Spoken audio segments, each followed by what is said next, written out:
Welcome everyone to this BPT class. My name's Kieran. I'm a senior tutor at ACA Masters and multiple ICAEW prize winner. In this class, we'll be working through a recent BPT exam standard paper so I can demonstrate the exam technique you should use in the BPT exam. After I've been through this question and shown you the exam technique to use and explained the technical concepts underlying the question and the scenario, I'll then give you some general advice about how to prepare for your BPT exam. There will then be an opportunity for you to ask questions. But in the meantime, if you do have any questions as I work through, please feel free to type them in on the chat box or unmute yourselves and ask. So this question is one of our own questions, but it is an exam standard question. So we're going to look at this common exam question first of all, and I'll work through it so I can show you how to approach such questions and, most importantly, the exam technique to use.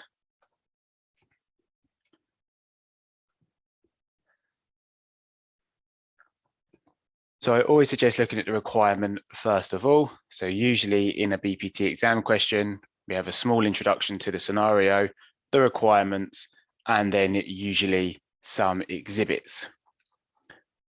So I suggest looking at the requirement first of all, so you can see the number of marks, the requirements, and therefore you can start to think about how you'll allocate these marks to each requirement.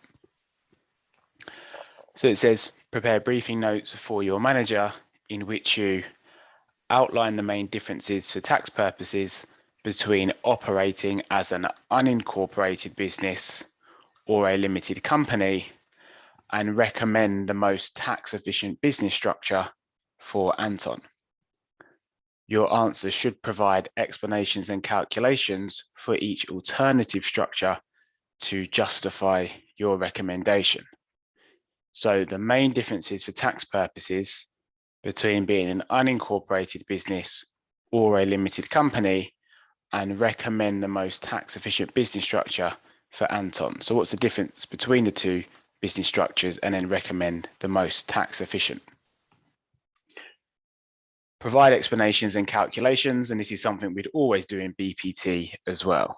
It's predominantly explanation, but we'd always calculate the numbers where we can. Then we can see for the second part, calculate and explain the tax implications of extracting an after-tax amount of 50,000 under each alternative structure. So we know what the two alternatives are.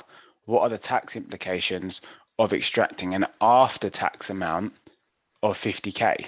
So he wants 50,000 in his pocket after tax, and therefore we need to work out the tax implications of that under each structure. Briefly explain the tax implications of Anton's exit plan under each alternative structure. And then we can see we've got ethics, identify the ethical and tax issues arising from the email, and that's in Exhibit 2.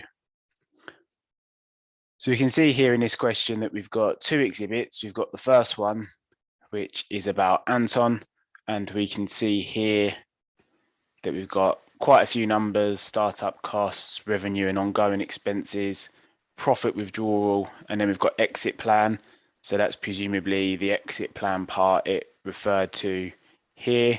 And then we know the profit withdrawal will be presumably around that, extracting the money from the business. And then we've got Exhibit 2. And we've got Exhibit 2, email from Anton. And they've already kind of flagged here that this is the ethics issue.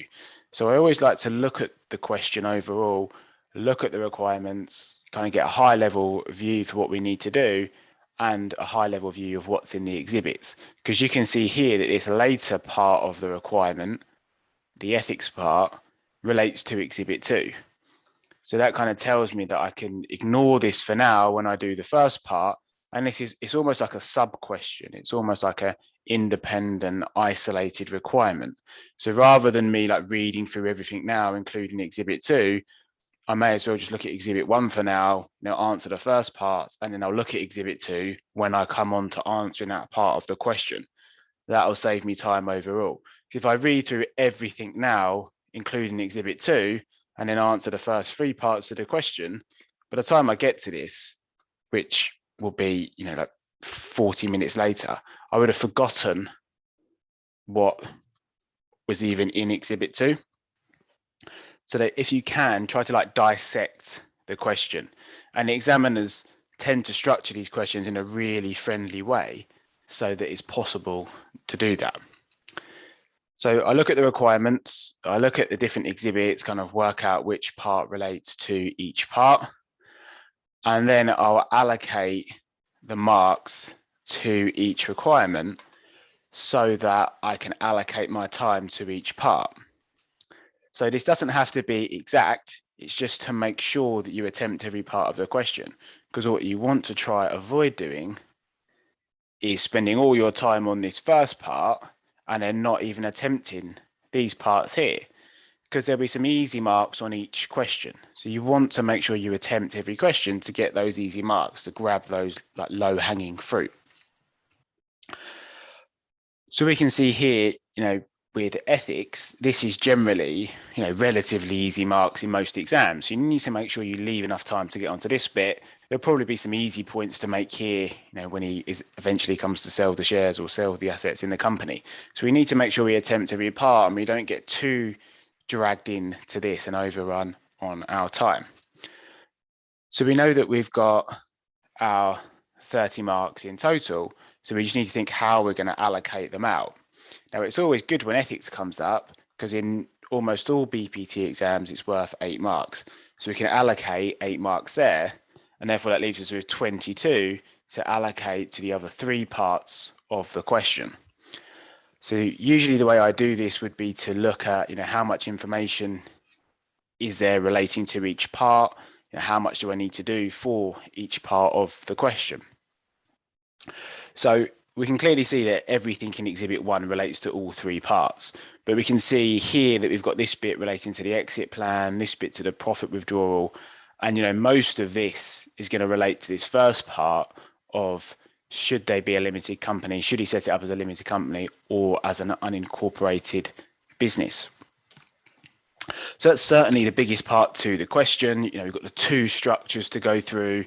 There's going to be a lot of calculations. Having attempted several of these types of question before, I know there's kind of a lot of calculations that we're going to need to go through. So there is going to be a lot to do for this part.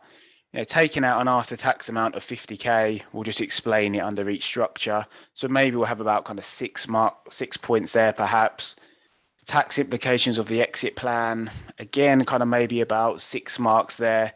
So again, like I said, it doesn't have to be, exact. As long as you just kind of got like a rough estimate, then you're able to leave enough time to make sure that you attempt each part.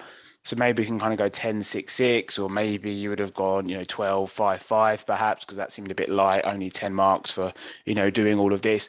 It doesn't matter too much, don't spend too much time doing this, otherwise it defeats the whole point of doing it in the first place. The whole point is to be efficient with our time. So you get a rough estimate, and then you can work out, how many minutes to spend on each part of the question. You might want to leave a little bit more for the first bit, because obviously you spend some time with the reading time, or you might want to round these down slightly, maybe to like 1.4 to factor in the reading time.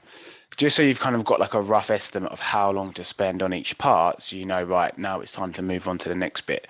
And even for this question here, we know you have to cover both, so unincorporated and limited company. So therefore, you may decide to kind of think, okay, well, I'll spend about 10, 11 minutes on each, depending on how much you've left for the requirement in total. So this will just ensure that you attempt every part of the question and that you don't completely overrun and miss out the easy marks towards the end of the question. So once you've got a feel for the question, so you looked at the requirements, you've looked at the exhibit, you've kind of thought about how much time you're going to spend on each part, we can now start working through the scenario. And having looked at the requirements, we can now read the scenario more actively because we know what we need to do. If you just start reading through the scenario and you haven't looked at the requirement, then you almost don't really know what you're looking for. You don't know what the significance of each piece of information is because you don't know what you actually need to do. So look at the requirement first of all, then you kind of know what you need to do. Particularly if you've seen these types of questions before, which obviously I have and which you will have by the time you get to your exam, then you'll know the types of things that you're looking out for in the scenario. So then this bit usually just gives us a bit of a high level overview of who's who in the scenario. So we're told to assume it's April 22. You're a trainee ICAEW accountant working for Ryan and Jones LLP, firm of ICAEW accountants. So Anton Harty, a new client, has approached your firm for advice.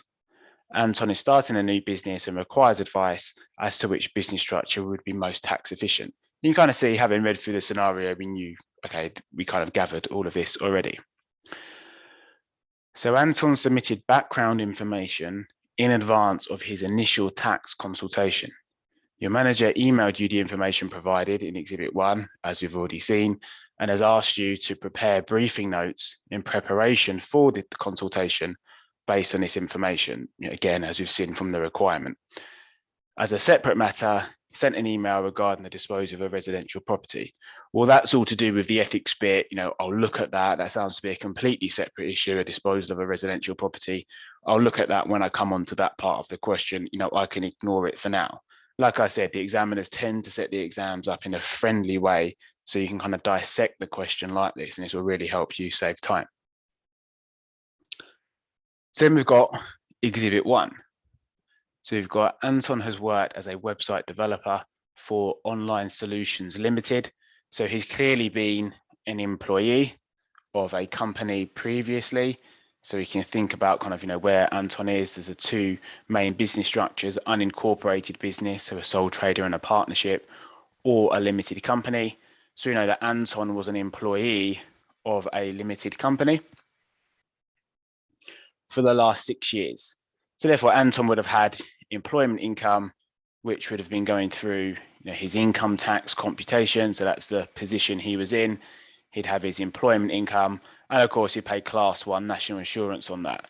So he would have been taxed on his cash amounts he received from his employer, his salary, income tax, and Class 1 primary, and he would have paid tax on any taxable benefits. And of course, the employer would have paid national insurance as well. So we can kind of see what his former position was. So following a disagreement with his employer, he resigned with immediate effect on the 28th of March. Prior to leaving his role, his employment package was, so we can see his salary of 70K. So this is usually quite useful when we pick this up in a scenario, because it tells us what rate of tax are they paying at. Clearly, he's above the basic rate band. He's going to be in the higher rate band. So he's going to be a higher rate taxpayer. So he's going to be falling into here, currently at his current job. So use of an electric car with an annual taxable value of £500. So remember, with cars, you usually have to go through, and particularly at TC, you'd have to go through and do the calculation to get the taxable benefit. In BPT, they tend to just give you the amount. It's not as computational as TC. They don't want to be testing you kind of in quite as much detail on kind of intricate calculations. So just given as a taxable value here of the car. So it would have been taxed on his salary, the car, and there's also employer pension contributions of 5,000 per annum. No contributions were made by Anton. So we know what his employer has given him is a salary, car, and then the pension contributions.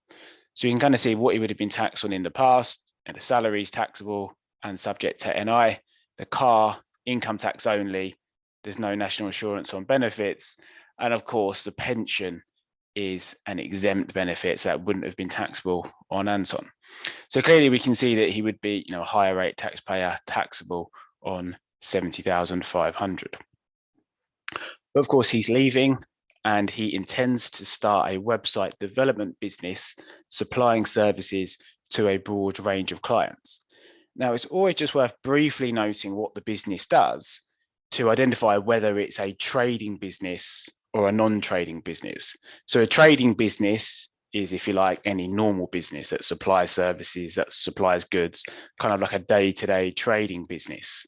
So anything, like a retailer or, warehousing, distribution, anything like that, website development, as opposed to a non-trading investment business, which would be things like, a business which invests in, buying shares and like earning passive income, like collecting dividends, or buying a property which, they don't actively manage, and they're just collecting a rental income. So like a trading business is a day-to-day operating business. The owners of the business or the business itself is quite active, as opposed to an investment business, which is a passive business where they're just collecting dividends or collecting interest or collecting rent. So this is definitely a trading business. And that's important because so many of the reliefs only apply to trading businesses, like the CGT reliefs, like rollover relief, gift relief, business asset disposal relief, etc. For companies, SSE, you'll see trading business referred to so many times, inheritance tax, BPR. So it's always just worth noting that clearly this is a trading business. Supplying services to a broad range of clients. Anton will employ 2 staff to help provide the services to clients. He's going to have some staff working for him as well. So he's going to begin trading at the start of the tax year. He's provided you with the relevant information extracted from his business plan. So we're told he's got some initial startup costs. So he's going to purchase some computer equipment, and he's going to purchase a newly constructed office building. So hopefully you'll know that either way he sets up his business, he'll be taxed on the trading incomes, whether it's an unincorporated business and he sets it up as a sole trader, or if he sets it up as a company and he's a shareholder and presumably, the sole director, then of course the company would be taxed on the trading income. But either way, we'd be looking at claiming capital allowances on capital expenditure. So capital allowances on the computer equipment and the structures and buildings allowance on the office building. So we're told costs will be incurred at the start of the tax year and funded from Anton's savings. So he's not taking out a loan, so we haven't got to worry about the treatment of any interest or anything like that. So then we've got the revenue and the ongoing expenses. So we can kind of see for the first year, so this is until the end of the first tax year. So we can see we've got the revenue, then we've got some expenses here. So staff costs, we know that's an allowable expense. Overheads, we're told these are all allowable. Client entertaining, that of course is a disallowable expense. So we've obviously got the reminders when calculating the trading income and how to do this both for unincorporated businesses and companies. But hopefully you remember from TC that third party entertaining is a classic example of a disallowable expense. And then we've got software development as well. Now we're told here HMRC has indicated that the software development will constitute qualifying revenue R&D expenditure for tax purposes. So the software will qualify for R&D. And then we're told a bit about the profit withdrawal. So we know that he wants to extract 50K from his business in order to pay for his living expenses. If a limited company structure is used, he'll pay himself a dividend. So that's going to be relevant for that part. And then we've got this exit plan. He's going to sell the business after 24 and use the proceeds to fund early retirement. So you can see we need to firstly outline the main differences for tax purposes between being an unincorporated business and a limited company, and recommend the most tax efficient business structure for Anton. Now, this is a very common exam requirement in the BPT exam. So in our notes, we have a section at the start where we kind of list all the main points to consider in this type of scenario. So this isn't a list you should just completely copy out, every time.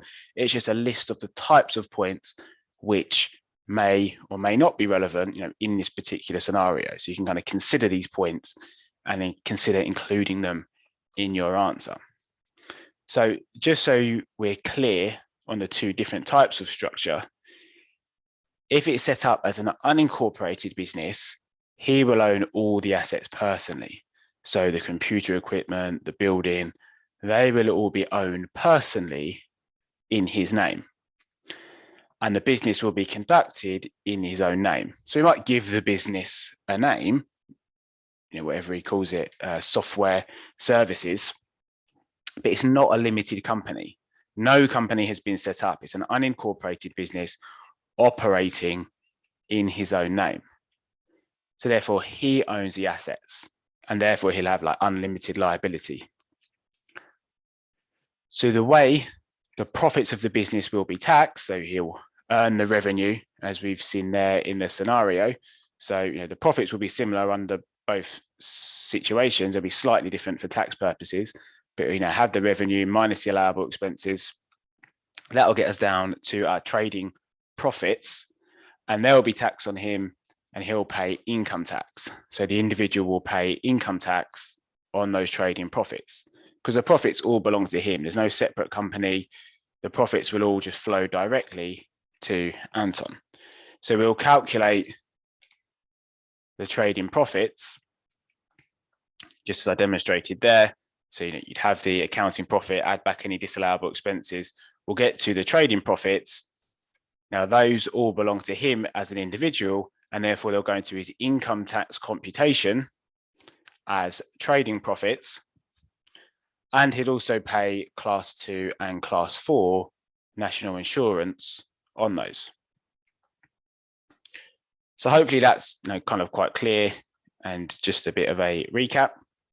So of course he'll have his personal allowance and would work through the bands, 20%, 40%, 45% on that non-savings income. And then it'd be class 4 national insurance and class 2 national insurance on those. It's really just important that you appreciate that when it's an unincorporated business, that he'll own the assets personally. Now, if instead he sets the business up as an incorporated business, he'll set up a company in which he will own the shares of the company. Now, it's a company, unless we're told otherwise, that will own all of the assets. So the company will own the assets, and the company will undertake the trade. So therefore, he'll set up a limited company, software services limited, for example. He'll set up a limited company. The company owns the assets. All Anton owns is the shares in the company, compared to this scenario where he owned all the assets personally because there was no company. He will own the shares in the company. That's all he owns, is the shares in the company. So what will then happen is the company earns the profits. So therefore it's calculated in a very similar way. And you'll remember this from tax compliance, that the trading profits for a company are calculated in an almost identical way as an unincorporated business. The same types of expenditure, are disallowable, like third-party entertaining, reclaimed capital allowances, disallowed depreciation, etc. However, the company will pay corporation tax at 19%, although this is increasing from April 23, and we'll think about that. So the company pays corporation tax. So you can see the profits will be taxed at a much lower rate, particularly for that later year, where we can see that the profits were very high. For the first year, they're very low, may even make a loss once we claim allowances on the assets. But we can see here, for this year, they'll be very high. But you can see actually operating as a company, the headline rate is a lot lower. Even when the rate increases, it's still considerably lower than the top rates of income tax. However, the issue with the company is that all the money is then in the company. So it makes the profits, the money's in the company. It then needs to be extracted in some way. So therefore, Anton will either need to pay himself a dividend, in which case he'll then pay income tax on the dividend, or pay himself a salary, in which case he'll pay income tax on the employment income. Now, if he pays a salary, of course, that is an allowable expense for the company, because salaries are a deductible expense for the company. So you have to appreciate that where the company is set up, there's this double layer of tax.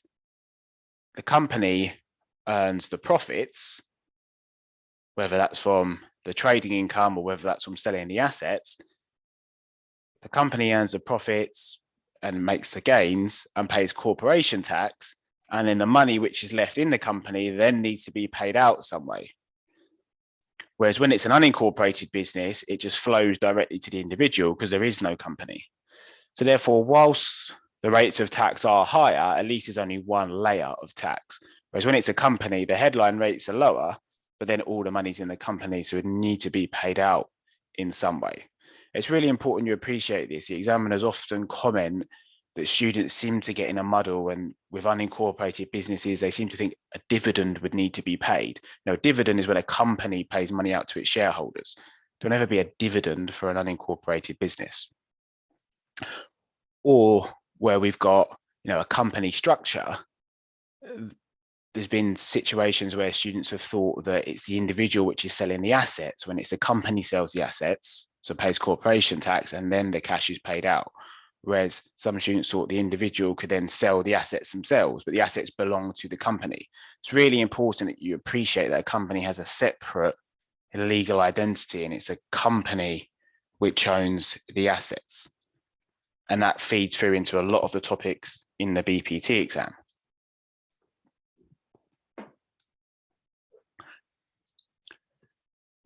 So that covers the basics of the differences between the two. Now, there are some other differences, such as reliefs. So there are some rather generous reliefs which are available to companies which aren't available to unincorporated businesses, such as R&D relief. There's also patent box. There's also the amortization of intangible fixed assets and the temporary first-year allowances for capital allowances. So therefore, if in the scenario, they mention things like R&D or patent box, if any of these will be available, then it would be advantageous to be set up as a company. And that's clearly quite relevant here because we're told about the R&D here, and we've got some assets which qualify for capital allowances. So the temporary first year allowances will be available for the company, where these aren't available for an unincorporated business. So that's something we'd need to factor into our answer. However, conversely, trading losses are more flexible, certainly in the first years, for an unincorporated business. So if you think about our losses rules, if you make a loss initially as an unincorporated business, then you can carry those back 3 years. So if you make a loss in your first 4 years, you can carry it back 3 years against your net income. So therefore, if you've got someone in Anton's position, as we've said here, then if he were to make a loss in the first few years as an unincorporated business owner, he can carry that back to earlier years. And he's obviously got that employment income where he was paying tax at 40%. So therefore, if there were to be a loss made in the first year, it could then be beneficial to set up as an unincorporated business, perhaps. Whereas when a company makes a loss, the loss belongs to the company. So if you've just set the company up, the only thing that you can do with that loss is carry it forward. There's no option for him to use that loss in a personal capacity because it's the company's loss. So therefore, if he makes a trading loss in the current year, if he's got no profits in the current year, it'd be carried forward. He wouldn't be able to carry it back because the company didn't exist in the previous year. So there's no company profits to carry it back against. So therefore, it could be advantageous to set up as an unincorporated business in that circumstance. Then there are some other general points we could, consider making, such as, payment dates, the additional administration with a company as well, can be a consideration. But clearly, some of these ones here are the most important considerations that we are going to take into account. And then we'll think about, exiting the business when we look at that later part of the question. So we can see here the question firstly wanted us to outline the main differences for tax purposes between operating, between the two, and then look at which would be best specifically for Anton, and as well as doing some calculations. So we can start off with some points which are perhaps a little bit more general. So we could start off by first explaining what it would be as an unincorporated business. So you could say as an unincorporated business, Anton, it'd be fine to abbreviate his name, maybe type it out in full first of all, but then even just small little abbreviations like this will help save you time in the exam. So as an unincorporated business, Anton will pay income tax and national insurance. So you could put here, class 2 and 4 on trading income, or you could put a national insurance, class 4 on trading income, plus class 2 NI on weekly amount. So we know that the taxes he's going to pay. Now, commonly used abbreviations like this for income tax and this for NI are fine to use. So I suggest using them because that will save you time in the exam. So any abbreviations you see me using are fine to use in the exam. The examiners are all tax professionals and they're commonly use these abbreviations themselves. So we know that's what's going to happen as an unincorporated business is going to pay income tax and class 4 NI on those trading profits.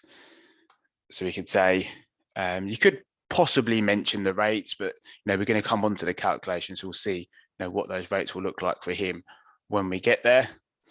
So we can say income and assets belong to Anton, so no need to extract any profits as no limited company.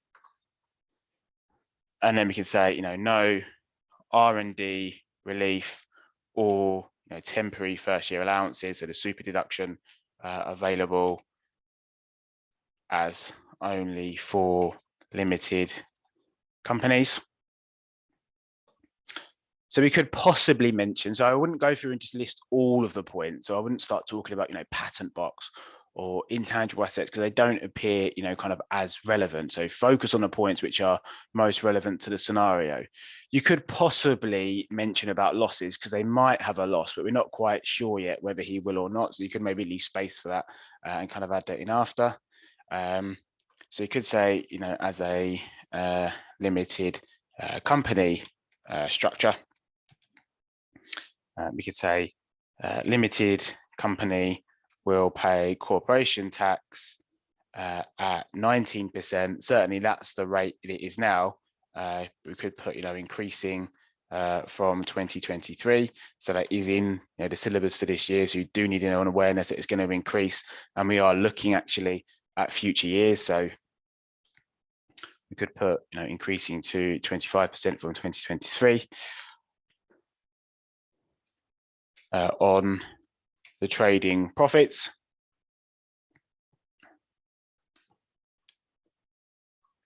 And then we could say the cash, or we could say income and assets belong to the company. So income and assets belong to limited company. So need to be extracted via dividend or salary. I mean, there are other ways you can do it as well, like with pension contributions, but they're kind of the main ones.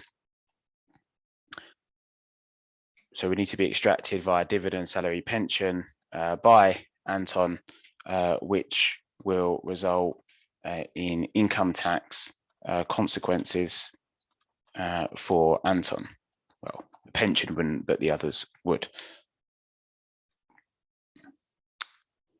So they're the kind of main differences between the two, but we could maybe mention R&D relief and temporary first year allowances will be available. So we've kind of outlined the differences between the two, but you can see I focused on the points which are most relevant to the scenario. Haven't just dumped lots of technical points, and that's really important that you do that. The examiners are very clear; they want to see you applying it to the scenario. You're not going to kind of get lots of points just for making lots of kind of general, generic points, maybe explaining the differences between the two when they've got like a property business or something like that. That would be kind of completely irrelevant. The points I've brought in are very relevant to this specific circumstance and scenario. So you've kind of got the relevant rules, you've kind of applied it, to the scenario, and now it's going to be a bit easier to do the numbers. So we can start to think about what the numbers would look like under the two different scenarios. So maybe we'll start with the unincorporated business first of all. So we've got the 2 years of profits here. So we've got 2023 and we've got 24. So we know the way that this will be taxed. It'll be taxed on Anton as a trading income. So we're going to need to work this out. So we're going to need to work that out for each year as well. So we're going to have a working here for each year.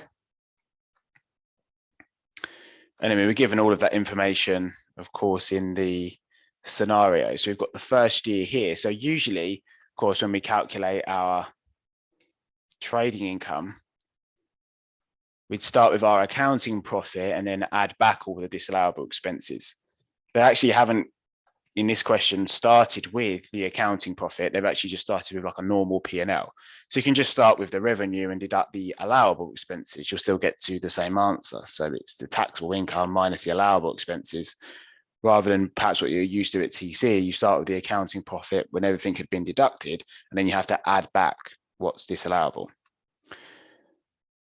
So we can see here that we'd have the revenue. So it's 83K for the first year.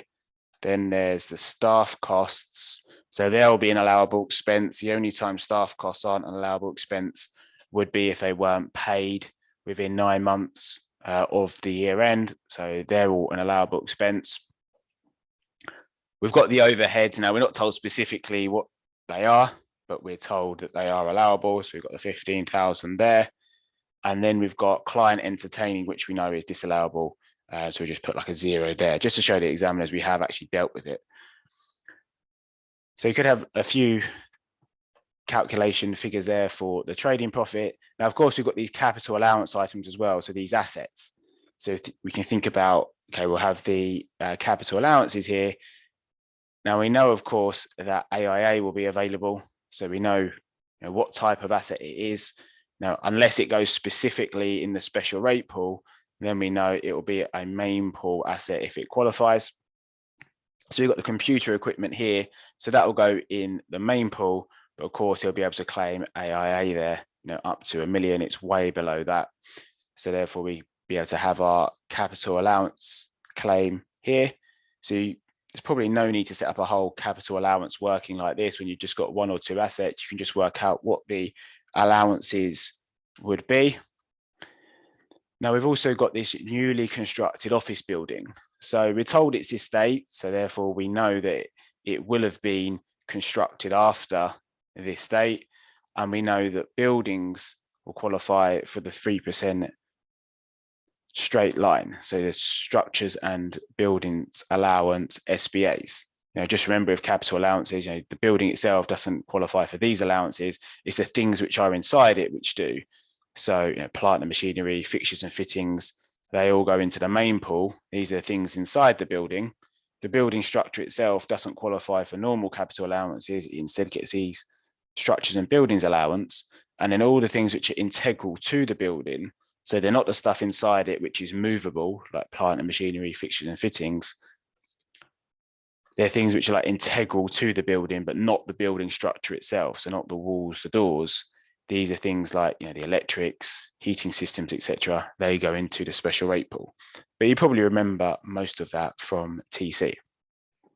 So therefore, we're going to get the structures and buildings allowance. You might want a small working for this. We're told that the amount spent on it was 200K, and therefore we're going to get a 3% allowance. So you can work out what that would be. That's going to be 6K. So therefore they'll get that every year. And therefore we could work out what those trading profits would be for that first year. And you can see that they have made a loss for the first year. So therefore it would be relevant to talk about the losses available for an unincorporated business. So we've got that loss for the first year. So we've got a trading loss for the first year, and then presumably for the second year, there will be a profit. So the revenue is much higher for this next year. Actually, the staff cost, the overhead, and the client entertaining, they're all the same. So that stays constant. It said he's going to employ, 2 staff. And you could possibly mention, there might be employers' national insurance, which would also be an allowable expense. But, we weren't told that in the question. So, of course, they've already claimed AIA in full on the computer equipment. So he's had all the allowances for that in the first year. But, of course, he'd still continue to get the structures and buildings allowance each year, assuming that he continued to own the building. And therefore, we can see what the trading profits would be for the following year. So would be considerably higher. So therefore, we'd have the trading profits for this year, which would then be taxable. For the first year, there'd be 0, but we've got this loss where we'd need to kind of decide how he would use that loss. So there's different ways that he could use the loss. So if we think about how can an unincorporated business owner who makes a loss, how can they use that loss? Well, the default position is to carry it forward against trading income. So he's made the loss this year. One thing he can do is carry it forward next year to offset it against next year's trading income. That's one option. That's the default option. Otherwise, could do a current year claim against his net income. Well, he doesn't have any other income in this current year of making the loss, as far as we know. We're not told that he had, any other types of income. We're not told that, for example, that he had, property income or dividend income or anything like that. So we'd assume that his other types of income are nil. Could do a prior year claim against net income. So he could do a prior year claim and offset it against his prior year income. Now, of course, we do know that he had income in the prior year because we were told in the question that he'd kind of worked full time up until the end of this tax year, almost 2022, and he would have had taxable income of 70,500. So that was the employment income. You could even possibly show a working for that and show how you got to that number. So therefore, he could do a carryback claim to the prior year. That's one option. And as we've already said, if you made a loss in the first full year of the business, he can carry it back 3 years. So again, he could carry it back 1 year, and then if there was still some loss remaining, which there wouldn't be, he could have gone back to 21 and 2020. But that doesn't seem relevant here. Now, there is also a special carryback claim as well that can be used as a result of COVID. But we can already see, actually, he can just do a normal kind of prior year claim in order to offset it against prior year income. So the main 2 options really are carry it forward to next year or carry it back to the prior year. Now, when deciding how best to use the loss, the sorts of things to consider are the rate of tax that would be saved. So we know in this year, he's paying tax at 40% because we know the way that his income tax computation would look like. We've got the net income number here, so he only had like one source of income. Then he'd have the personal allowance, and then we know there's a basic rate band, which is 37,700, and therefore the rest of this income would all be taxed at 40%. So therefore, we'd know he'd be having some of this income taxed at 40%. So tax at 20% and tax at 40%. So therefore, if he carried the loss back, then it would be offset here and would reduce this amount of income and therefore save him tax at 40%. That's one option. Now, we know for the following year, he's not going to have any personal allowance because his income has gone way over 100K. Remember, your personal allowance starts to be tapered away once you earn over 100K. So you lose £1 of personal allowance for every £2 that you go over. So he's going to lose his personal allowance in full. Now we know here that he's going to have some tax at 20%, some at 40%, but he's also going to end up at 45% as well. So carrying it forward would save tax at the higher rates. If he carries it forward, it's going to reduce the amount of tax he's paying at 45%. However, you also need to consider the cash flow timing. If he were to do the prior year claim, he'd get the money back right away because he's already paid his tax for the previous year. So he could submit the loss claim and that would reduce the tax payable from the previous year. And therefore he would have overpaid his tax for the previous year and therefore can claim back the excess he'd paid. So he can get the money back now. Whereas if he waits until 2024, he's going to have to wait until he submits his tax return, and only then would he really see the benefit when he has a reduced payment in the future. The other things to consider is only carry it forward if they're definitely going to have these profits. These profits might be uncertain because they're a forecast, and we'd always want to avoid wasting the personal allowance, but that's not relevant here. So there are kind of different options. Sometimes it will tell you in the question, assume that they want to make the claim, which will generate the quickest cash saving. So if that was the case and he had done that, then this is where the loss, would be used, and it would reduce his net income, from that previous year, and therefore there'd be that tax saving at 40%. So we'll kind of go through and we'll explain that in our answer, but we'll assume that that's what he wanted to do with the loss. So then we can think about, what the actual tax would be, for his business going forward. Well, we know that he's going to pay tax at 20% on that first amount. Then we know the higher rate band goes up to 150K. We should probably just make that really clear in our answer rather than having any amounts hidden in cells. We can just show that we know exactly how this works. So we know the next chunk of his income will be taxed at 40%, and then the remainder will be at 45%.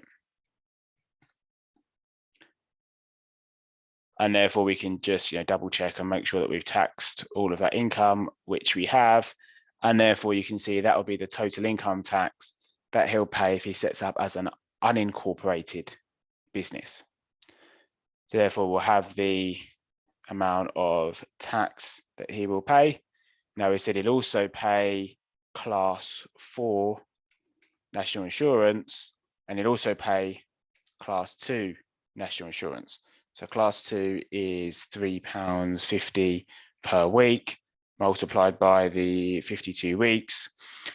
And then the class 4 national insurance, we'll need a quick working for that one. But there is a 0% band for that, and you don't lose that regardless of how high your income goes. So you'd have the first amount, which is at 0%, then it goes up to 9%, and then it drops down to 2%. So it drops from 9% to 2% at the same point as when income tax drops from 20% to 40%. So we'd go through and then we could work out, the national insurance as well. Maybe I won't go through all the detailed calculations, but then you can see here that you kind of get to his total amount for income tax and national insurance under this option. So we go through and we'd work out his income tax and national insurance under this option. So there'd be nothing to pay in the first year. We'd have the income tax and the national insurance for this year. What we would have for this year would be the tax repayment. So you get the loss at 40%. That's how much tax would be saved. And it'd be deemed to be carried forward for national insurance. But that's quite a specific point there. So therefore, overall, we can see if he sets up his business as an unincorporated business, then this will be the income tax and the NI, which would be paid overall once we've kind of factored in the loss. So we can copy that over into our workings and just explain what we've done there, but we can see kind of what the total tax cost would be under that scenario. So make sure you do copy everything over into the word processor. In the ICAEW software, it does copy over a bit easier. The reason I've used Word and Excel is so I can maximize the screen. So we could say here that as a loss is made in 2023, this can be carried back to previous year under normal carryback claim. Also could be carried back because he has made a loss in first 4 years of starting a business. So there's kind of a couple of losses scenarios where that loss could be carried back, but it definitely could be. So we can say carry back claim will generate immediate cash saving, although a carry forward claim would result in more tax being saved. As we've said, 45%. So this is something which is worth considering, both in unincorporated businesses and also, in companies as well, particularly considering that corporation tax increase, which is on the horizon. So therefore, we've explained how that loss would be used. And we've explained here with the unincorporated business, income tax and NI, class 4 and class 2. We said, there's no R&D relief, and these profits don't need to be extracted in any way. They belong to Anton, and therefore we can see overall what the total income tax and NI bill would be for that first year. So we can now think, what would this look like under a company situation? So we've said the company will pay corporation tax on the profits. Now, as we've said, they're calculated in a near identical way. However, there are a few quite important differences. So one of which is that companies get this super deduction, these temporary first year allowances for capital allowances. So whilst a company could claim AIA, it can also, under these temporary first year allowances, claim 130% of the cost of the asset. So of course, AIA is letting you write off, the full cost of the asset 100%, but actually this is even more favorable because it's 130%. So therefore, this is even more favorable. So therefore, when we're calculating the trading profits for the company, it will broadly be in the same way, but the company will get these temporary first year allowances where you've got the 12K of the asset, but you multiply it by 1.3, and therefore you can see this is the amount of the allowance in the first year. So that is even more favorable there. Structures and buildings allowance is still the same, and all of the types of expenses which are allowable and disallowable, broadly, are the same. As we've said as well, companies also get R&D relief. So it depends whether they're an SME and therefore you reduce it from the trading profits, or if instead it's a large company and it's treated as a tax credit and offset against the tax liability.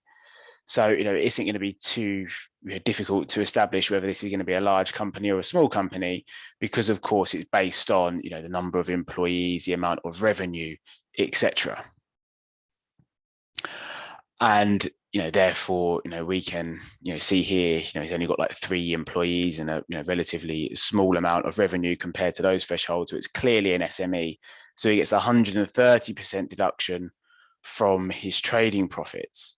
So we were told here that we've got, these software development costs, which would be incurred.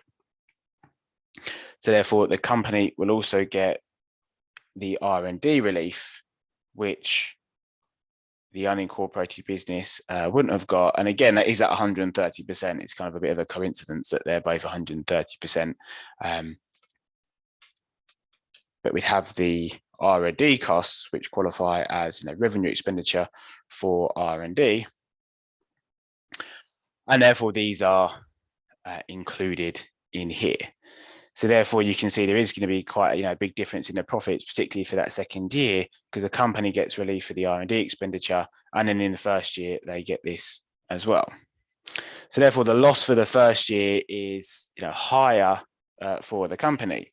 So kind of similar to the individual's income tax computation, we have these different schedules of income. So trading, property, interest.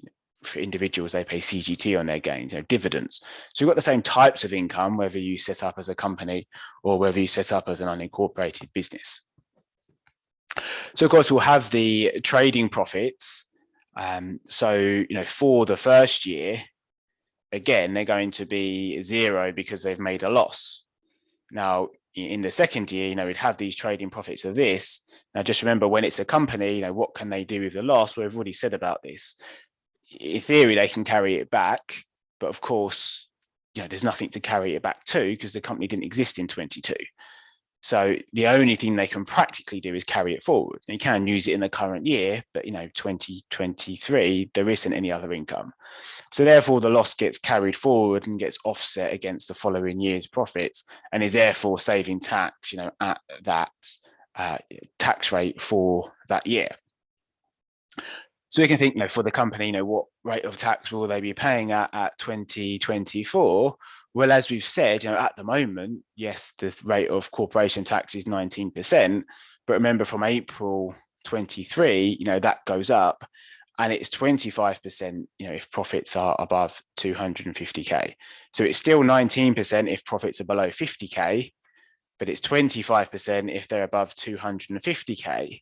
And if they fall in between, then they're taxed at 25%, but there's like marginal relief. And the way that works out is effectively they're taxed at 26.5%, between these amounts. So 19% on the first 50K, then it's like 26.5% between 50 and 250, and then 25% over 250. But these are the two kind of headline rates. This is like the effective rate, how it works with the marginal relief.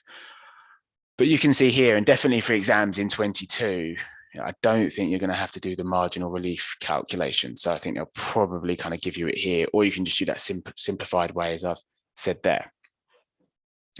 So we know that the rate of tax is going to be 25%. And therefore you can see that the total tax, under this situation, would be this.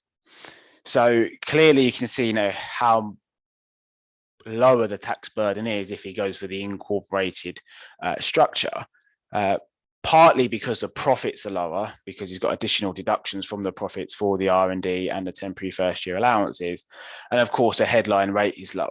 But of course, those profits would need to be extracted some way. So again, we can kind of, copy these over here and, briefly explain kind of what we've done. So we'd have our workings here, and then we can just copy over, showing the examiner how we've got to those trading profits. So make sure you copy your workings over, make sure they're nice and clear. The way I've done them here is fine. I don't kind of bury calculations in cells. I try to avoid having formulas in cells, so they can just kind of see exactly how I've got to everything.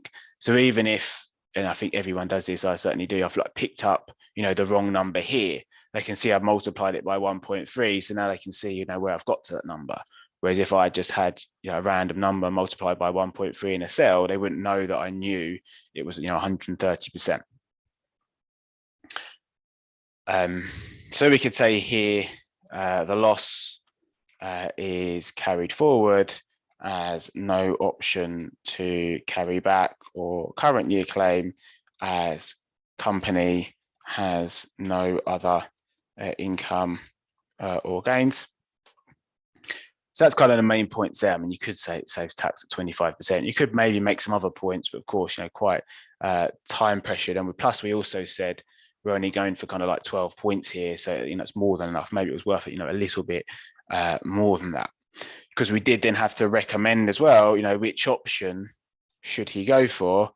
Well, we could just say less tax is paid if limited company used because CT rate lower than income tax rate, R&D relief available, and we could put temporary first year allowances for capital allowances.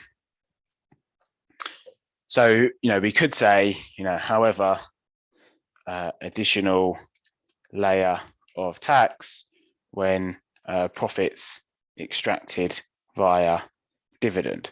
However, if we're talking about a 50k dividend, there's not going to be a huge amount of tax on that, and we'll see that in the second part, because he's going to have his personal allowance, he's going to have his dividend allowance, and then the rest is only going to be taxed at 7.5%. So it's still definitely going to be lower.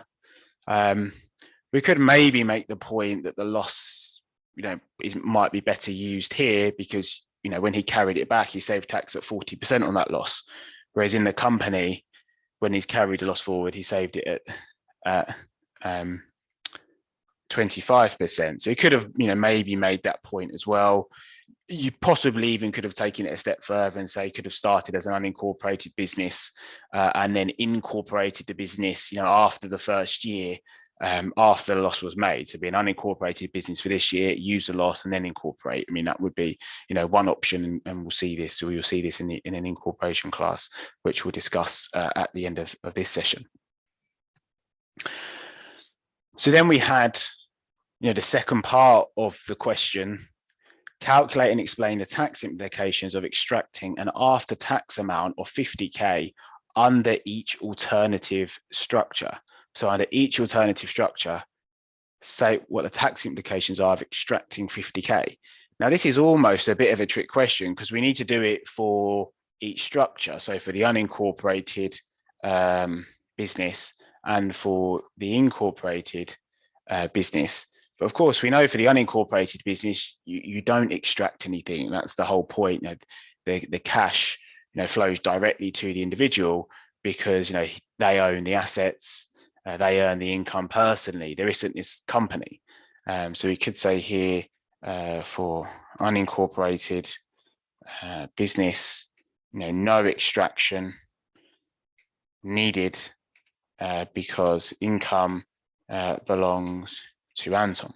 So we could just make that brief point there. And therefore, for limited company, so what are the tax implications there of extracting an after tax amount of 50k? Well, we're told he wishes to extract 50k after tax each year from his business in order to pay for his living expenses. If a limited company structure is used, he will pay a dividend. So we don't need to go through and explain the tax implications if it's a salary versus, if it's a dividend, because obviously salary is a non-savings income and would be taxed at 20, 40 and 45%, whereas dividends are at a different rate. Salary is an allowable expense for the company where dividends aren't. So there'd be quite a lot to do there. We just have to focus on it being a dividend. So we've kind of got this in the notes because this is kind of quite useful just to remind you of how to do the calculation and also remind you which taxes are due. We can say for a limited company, a dividend paid to Anton will be subject to income tax. But remember, there's no national insurance on dividends. It's just income tax, not like salary. There's national insurance as well because it's earned income, subject to income tax at, and we could put 0% and 7.5% because we know a 50k dividend isn't going to push him into the higher rate band. So we know it will still be at those lower amounts. So then we can start to think about, what the numbers would look like. So the other point we could mention as well is it wouldn't be an allowable expense for the company. So this is always something, worth considering when a company pays out like a salary, even to a director. Of course, they're allowable expenses as our pension contributions, but a dividend wouldn't be. So we could, make that point as well, because that gets factored into when we look at the overall cost. So if we want to work out how much needs to be paid out to Anton so that he's left with 50K, then we could think about, what that would look like and how we would go about getting to that. Because he needs to be paid out a certain amount of a dividend so that after income tax, we don't have to worry about national insurance because there isn't any. He's left with 50K in his pocket. Because remember, the question told us he wants 50K after tax to pay for his living expenses. So he needs 50K after tax. Now, we of course know that he's going to pay income tax on that. So he's going to get this dividend, but it's going to be taxed. Yes, some will come under the personal allowance. Yes, some is going to be under the dividend allowance, but some of it we know is going to be taxed at 7.5%. So we need to know how much dividend is he going to need to be paid in order to be left with 50K in his pocket. So we kind of have to work backwards here because we know that he needs a net amount of 50K. Now we'll know that there will be some tax on that, and therefore we can work out what the gross amount will be. Obviously, it's going to need to be more than 50K. So we need to think about how each of these amounts are taxed. Now, as we've said, the first amount, which falls within the personal allowance, won't be taxed at all. So if he's paid a dividend of 12,570, that's how much he'd end up with in his pocket, because that isn't going to be taxed at all, because that's going to come under the personal allowance. And then we also know the next 2,000 will also be the same. If he gets paid another 2,000 of a dividend, that comes under the dividend allowance. So that's pretty good. He's managed to already get 14,570 out without paying any income tax. However, we know from then on, it's going to be taxed at 7.5%. So actually, we can work out how much more he needs to take out in order to get him up to that remaining 50K that he needs.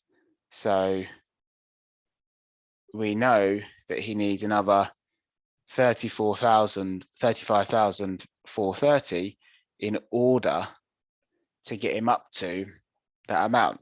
So we know that the amount that he'll be able to get out using the total amount for the basic rate band is the 37,700.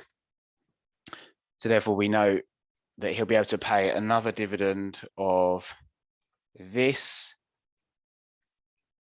which would be taxed at 7.5%. So therefore we'd have the net amount. So we know this is the gross amount of the dividend. Then it would be at 7.5%. So the net amount would be this. So if he could only pay out this much more within the basic rate band, so sorry, I've included the personal allowance in there as well. So the amount which would use up the basic rate band, the dividend allowance does use it up. So therefore he'd be able to pay this out as a dividend, and then the income tax on that would be at 7.5%. So therefore we can see whether that would get him to his full amount of the 50K. So not quite. So then what we would then need to do is we'd pay this amount of a dividend, there'd be no income tax on that. This amount, no income tax. And then we know we've still got, this is his basic rate band, which dividend allowance does use up some of it. And then he'd pay the remaining dividend of this. This only gets him to this amount. So therefore his net amount of income is this. We know that he needs to get to 50K. So therefore he'd need to pay out a dividend so that he's left with this amount. Now we know that the income tax will then increase. So this is the dividend amount, but we know that the income tax rate on the next tranche of dividends when he moves into the higher rate band is 32.5%. So we know that the net amount is this, and therefore we can work backwards to work out what the gross amount of the dividend that would need to be paid. So therefore he'd need to pay this amount out as a dividend as well. And then you can just check that back by multiplying it by the tax rate. So that was quite fiddly to do because it then crossed over into another threshold, and dividends, of course, have these different bands. So you could have a similar thing with employment income as well if you paid out a salary, where you would need to factor in tax and the national insurance. So always just think, if they want, a net amount, what is it they want? Well, they want this amount. And then you need to think, okay, how much tax and, possibly as well, national insurance are they going to suffer on each amount that they pay out? Now, we know with dividends, there isn't any national insurance, so it does make it slightly easier than a salary. So I would just take it kind of one, tranche at a time. We know we've got the personal allowance where there isn't any income tax. So therefore, if he pays a dividend of this, then yes, all of that will go into his pocket. So that makes up some of the 50K he needs. Similarly with the dividend allowance as well.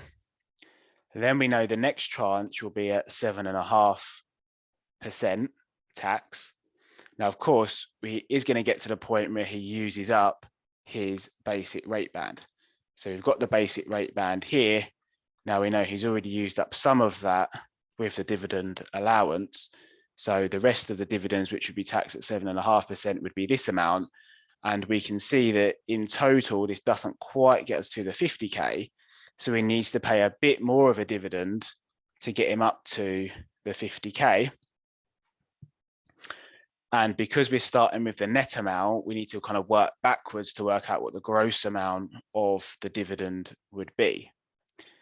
And therefore we can see that this would be the gross amount of the dividend that would need to be paid. So it'd be this amount, this amount, this amount, and this amount. So you'd have the gross amount of the dividend, and this would be the tax that would be paid on that dividend to get him down to the net amount. So these questions are always really fiddly when you need to do that. But if you just set it out like this, you think about what the gross amount is, how much national insurance and how much tax is going to be due, and therefore you can kind of work out how to get to that net amount. But you could get plenty of marks for explaining it on the way.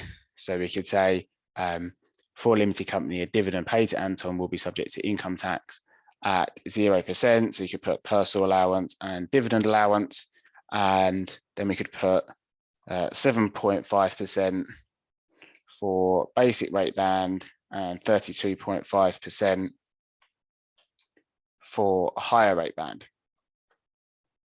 And then we can kind of show what the total would be and how we've calculated that for each band. So the other thing to factor in if he were to use a salary instead is that those costs would save corporation tax for the company. So if it is a salary that's paid out instead, then just remember there's a corporation tax saving as well, which would reduce, the overall cost. So that would be the cost of giving him a 50K in his pocket. But very difficult calculations, and in BPT, there's always plenty of headroom marks. So even if you made a few mistakes with the calculations, you would still get plenty of marks along the way. I think I've just copied that into the wrong place.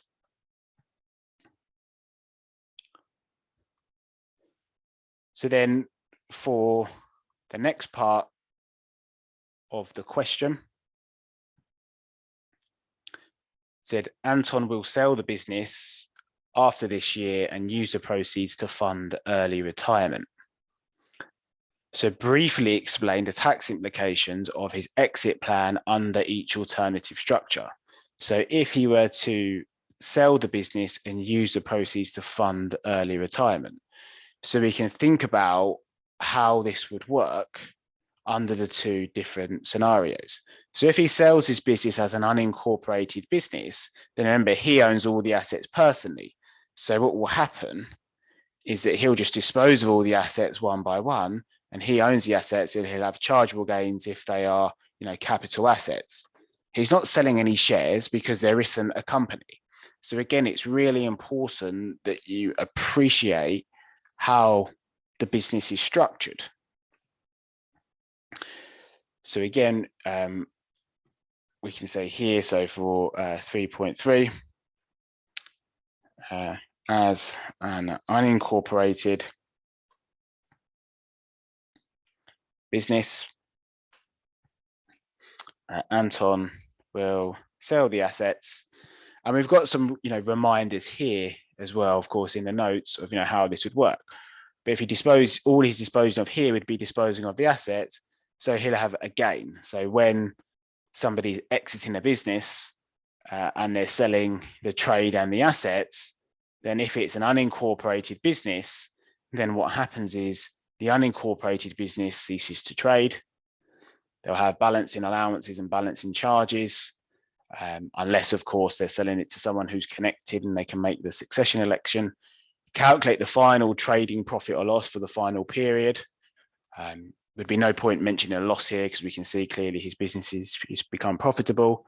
And then he'll have chargeable gains, so he'll pay CGT on the land and buildings, so the office building, and any fixed plant and machinery, but we know these were kind of capital allowance items. So therefore we could briefly mention that point. So we could say as an unincorporated business, business will cease to trade, and balancing allowances, balancing charges calculated. And then we could make a few more brief points as well. Anton will pay CGT on disposal of land and buildings, and we could possibly mention as well if there were any intangible assets in the business, like goodwill, and intangible fixed assets, e.g. goodwill, if he'd built up some goodwill in the business after running it for that amount of time.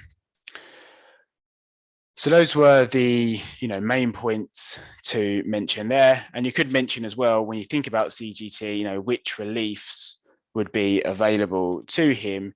Well, the main relief which we'd be looking at, so we need to calculate the gain on the buildings. We'd have proceeds minus cost equals gain, but then always think, is there a relief available?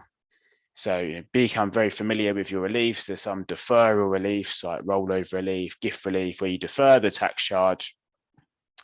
And there are reliefs which result in a lower tax rate. And the key one here is business asset disposal relief. And this is available when disposing of your trading assets in an unincorporated business. And equally, it's available if you're disposing of shares in a trading company. So therefore, whichever way Anton sets his business up, he should be able to claim business asset disposal relief when he sells his business, because he would have owned the assets or the shares in the company for 24 months. He's disposing of all of his business if it's an unincorporated business. And if it's a company structure, he's owned 5% of the shares and worked as an employee. So in both situations, he would get business asset disposal relief. So you could say Anton will get business asset disposal relief because, and it's very common to see this, in the exam. So make sure that you really on the lookout for business asset disposal relief. So he'll get business asset disposal relief because is disposing of trading assets used in his business, which he has owned for more than 24 months. And you can say, and he's disposing of, all of his business, or the business is ceasing. So for either of those reasons.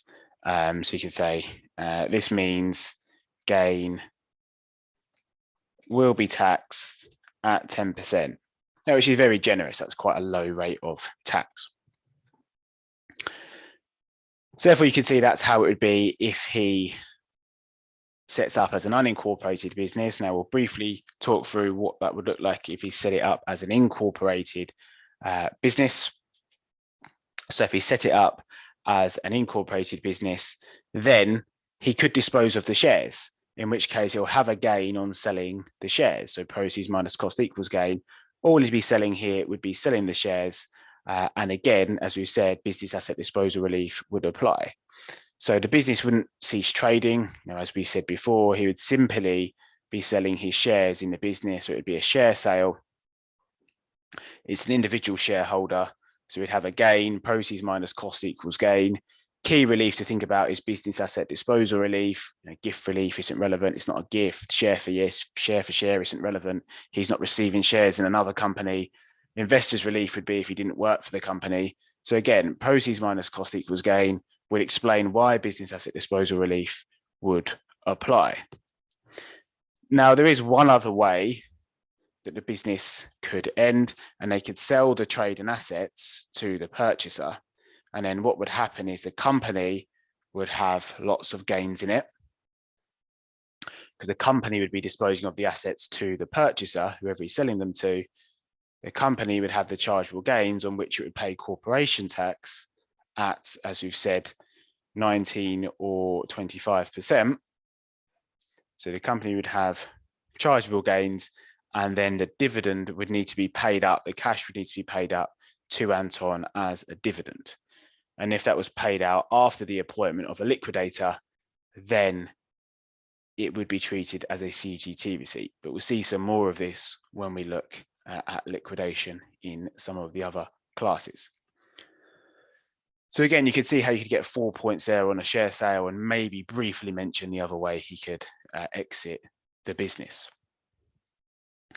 So you can see there, what we said in terms of the mark allocation, so 12, 5, and 5, you can see for that first part, clearly got, enough there to get the 12 marks. It's a very broad rule of thumb. I'd kind of say, 1 mark, per correct point. And then we get quite a few for those calculations there because they were quite involved. A few more points here.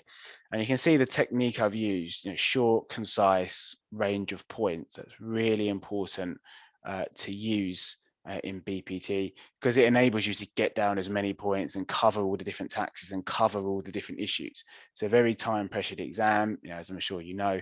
So if you learn to write concisely, that's still in full sentences, not in note form, still writing in full sentences, but short, concise, leave a line between each point so that you make as many different points as you can, and cover all of the various issues. So unincorporated business and incorporated business, do the calculation for both and a recommendation.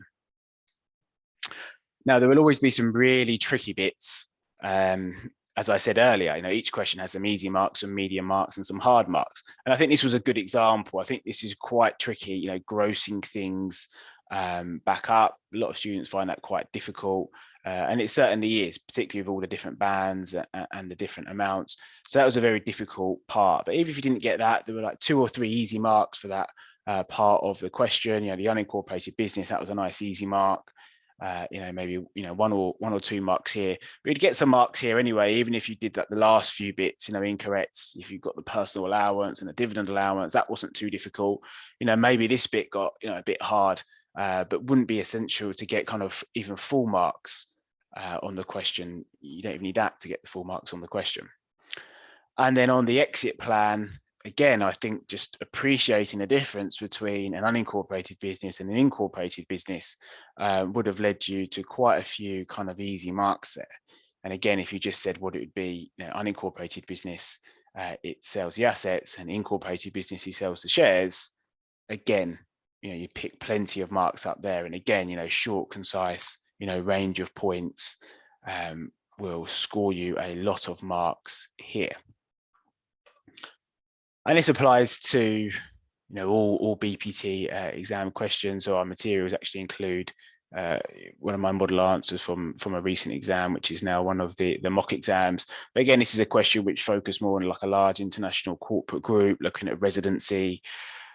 looking at permanent establishments, but you can see, short, concise, range of points. Again, there's a few hard bits here and there, but that would, pick you up the marks here, CGT and IHT style question as well, same exam technique.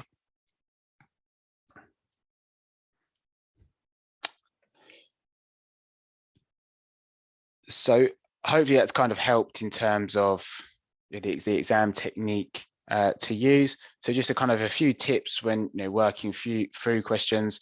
I think it's really important, as I explained earlier, to make sure that you allocate your time so that you attempt every question, so that you get the easy and the medium parts on each question.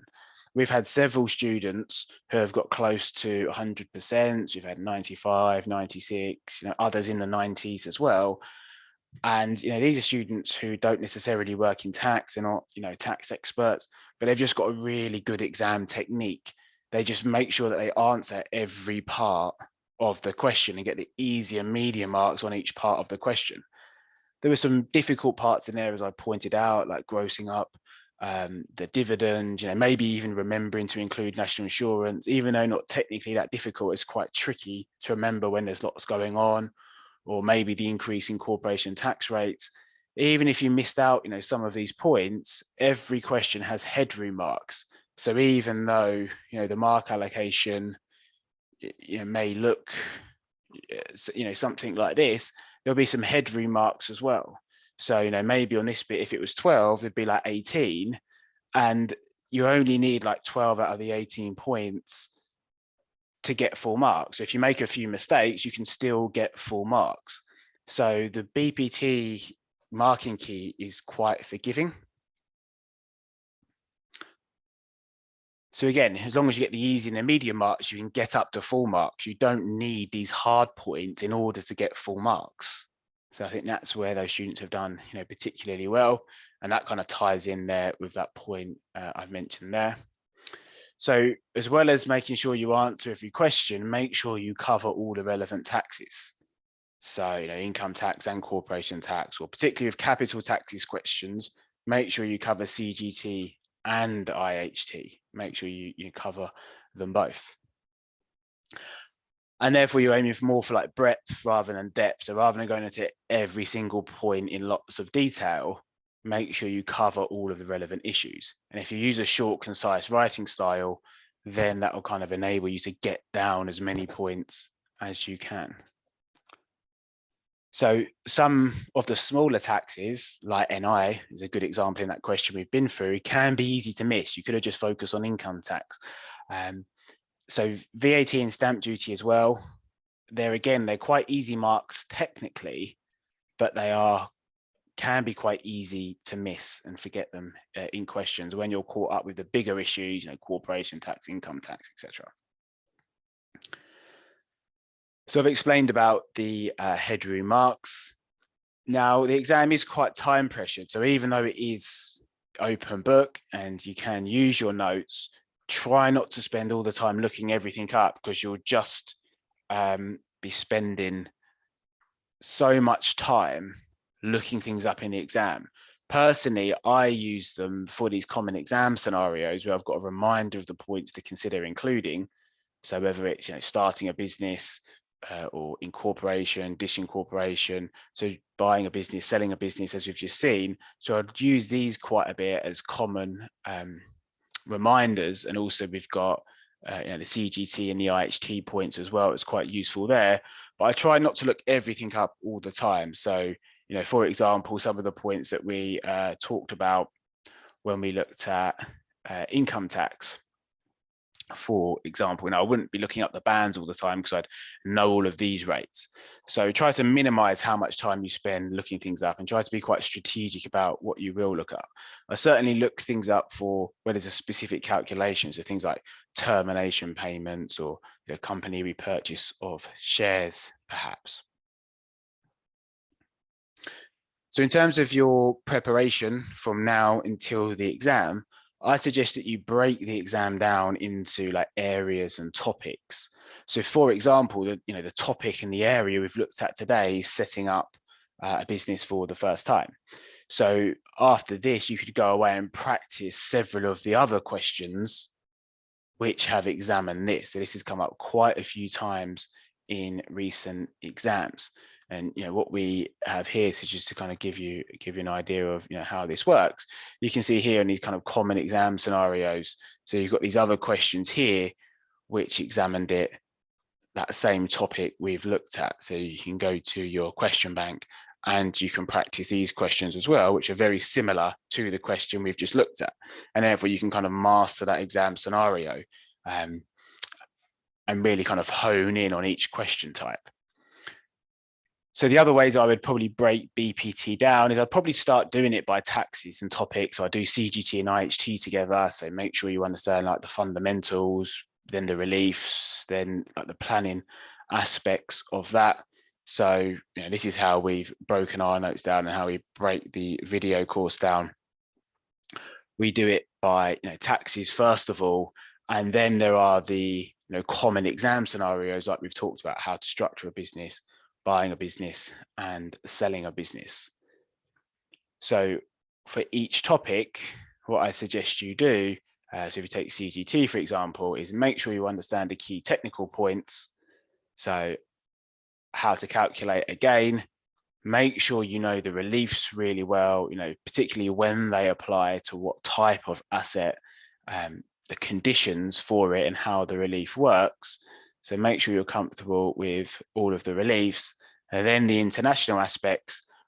So once you're comfortable with that key technical content, you can then go and practice several questions, one after the other, just as I explained there with the structuring a business. So then go through, understand the key technical content first of all, have your summarized notes ready for you to use in the exam, and then practice lots of questions on that topic, one after the other. You'll see them starting to build some sort of like familiarity. You'll see that when you practice several questions one after the other, firstly, it's going to actively test that knowledge you've learned in an exam context, and you'll start to see that the similarities in the questions and the key issues which come up time and time again. For example, DEF being the optimal way to pass an asset on for CGT purposes.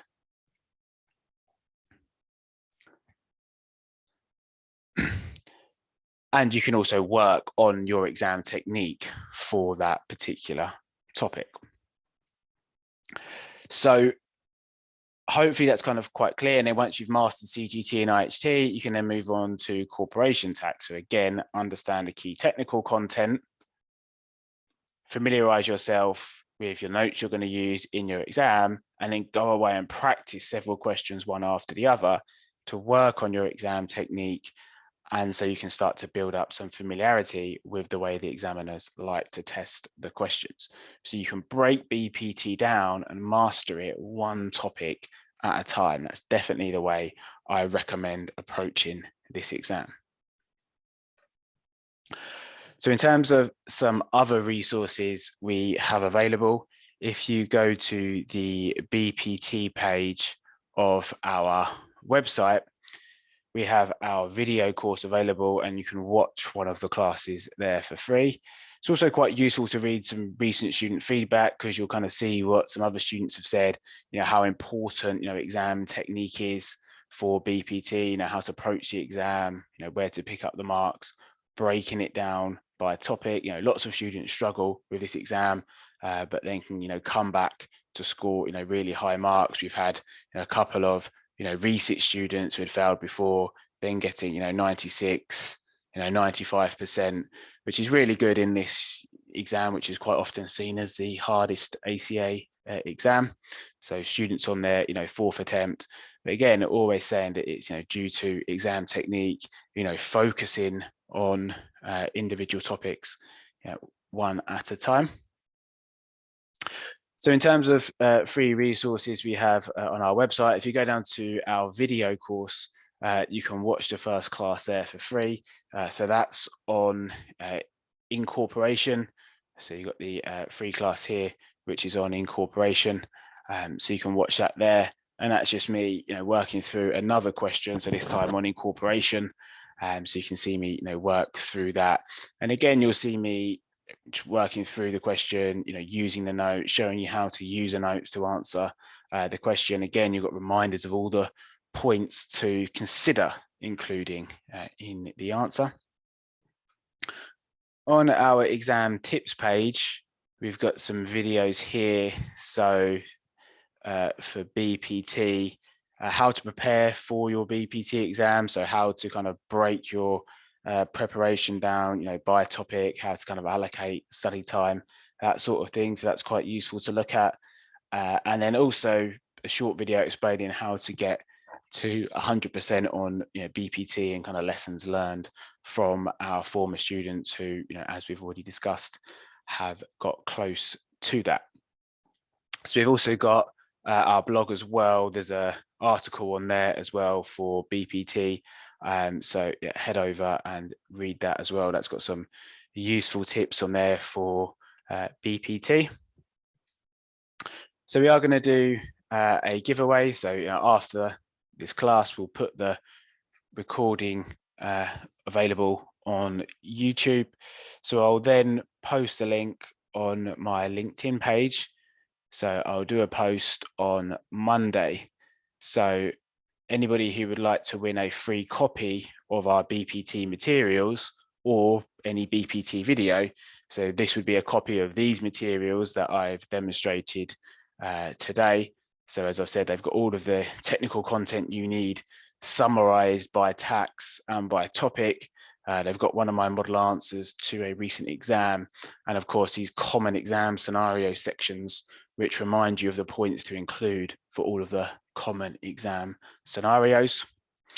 Or alternatively, you could choose one of our BPT videos from the BPT video course. So we've got it every topic. We've got a video on every topic here where I explain the key technical content and then work through some recent questions. So the winners can choose either of those. So all you have to do is when I post the link to the recording on my LinkedIn page, that's my personal LinkedIn page, when I post that on Monday, just make sure you like the post, share it, and tag 2 other trainee ACAs, and then we'll select 2 students at random, and you'll have a choice between our BPT materials or any BPT video. If you already have our BPT materials and the video course, then you can just choose another subject. So you can choose another professional level subject, or you could choose something from CR or SBM if this is your final professional level exam. So what I'll do is I'll just do a quick poll. If you could please fill that out, that would be much appreciated. And then I'll pick up the questions that you have. I assume you've got a few questions in the chat already, so I'll pick those up.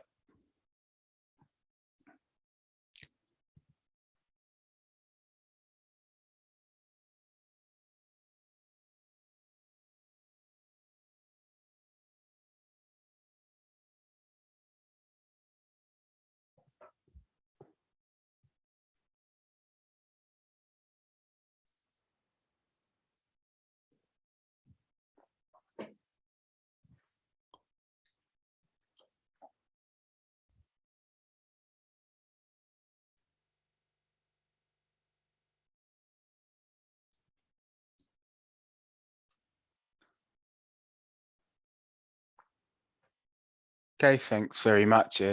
I'll leave that open in case the others want to fill that in. So then in terms of the questions, so do no reliefs, so does the no reliefs in unincorporated business apply to all the reliefs or just R&D? No, that's all the reliefs. We've applied that in kind of note form, but no, unincorporated businesses don't get patent box, they don't get the temporary first year allowances, they don't get R&D, and they don't get intangible fixed asset amortization. So the question is, what would you say is the best combination to use as an open book source, workbook and summary notes, or maybe tabbed question bank and summary notes? I would have the summary notes and the workbook So I think the workbook, even though it's very heavy and very dense, it's useful to have in case something really technical comes up that you want more detail in it. I think using the question bank, and I know some people have said this before about using like another answer from an old question and trying to use that to answer one of the current questions. There's a real kind of danger with that you would make points which aren't relevant. And I think that's kind of really good example, that question we've looked through earlier today, where we've looked at an unincorporated business versus an incorporated business. That question might come up and you might think, oh, I've seen this question before, I'll just copy out the old answer. Well, what happens if in the old answer, patent box was relevant and you'd mentioned patent box, but it's completely irrelevant to this question? There'd be a real danger of that.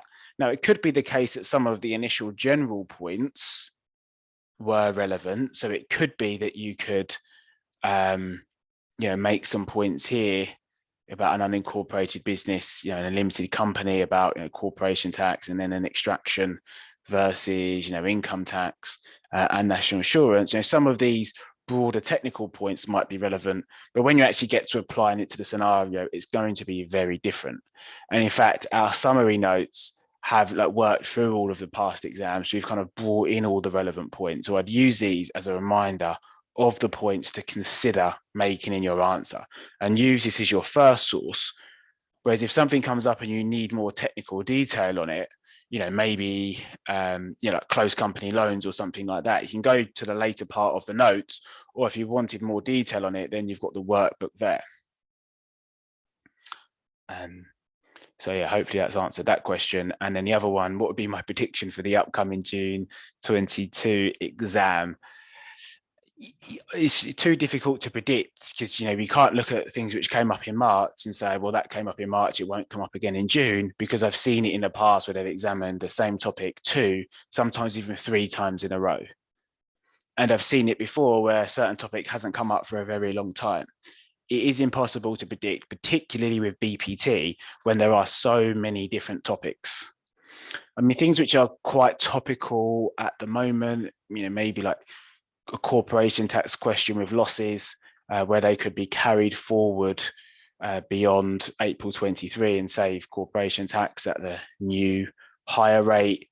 Maybe some of the temporary reliefs available due to COVID, like the first year allowance, the temporary first year allowances we looked at today, or the extended loss carryback for unincorporated businesses and companies. There may be something like that, but to be honest with you, there aren't any BPT questions in March or in any other recent exams which haven't come up before, those topics or something similar. So I don't think there'll be anything that comes up in June which hasn't come up before. So as long as you've been through, the questions in the question bank and the mock exams, and you fully understood all of the issues, so that even if they examine it in a slightly different way, you'll still be well prepared, then I don't think you'll have any issues with the exam. I think it's more important to focus on your exam technique, make sure you understand the key technical points, and then you'll be able to deal with any scenario that comes up, rather than spending time trying to spot what might come up. So, hopefully, that's helped. You found that session useful. But yeah, please let me know if you have any other questions or any other thoughts.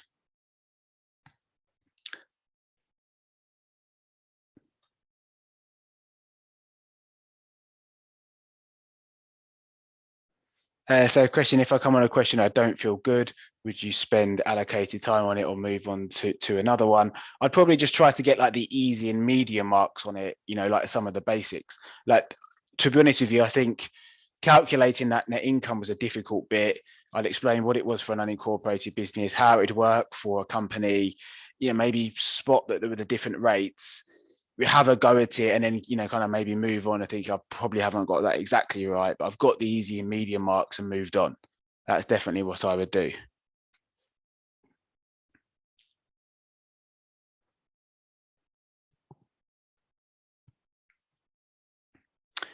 So yeah, question about our mock exams. So we're currently developing some mock exams for quite a few subjects, including CR and SBM. So they're not available yet. but we hope to have those available in the near future. But at the moment, we just have our BPT materials and our video course available, which are all available, on the BPT page of our website, and the exam tips page as well also has some useful information, as well as our blog and our social media channels. But we'll be sure to update you if we have any other products or services available soon. So thanks very much, everyone, for joining. I appreciate that we've overrun a bit, but hopefully you can still go away and have a productive weekend. So thanks very much, everyone, and keep focusing on that all-important exam technique and getting those easy and medium marks. And please make use of the other resources we have available on our website.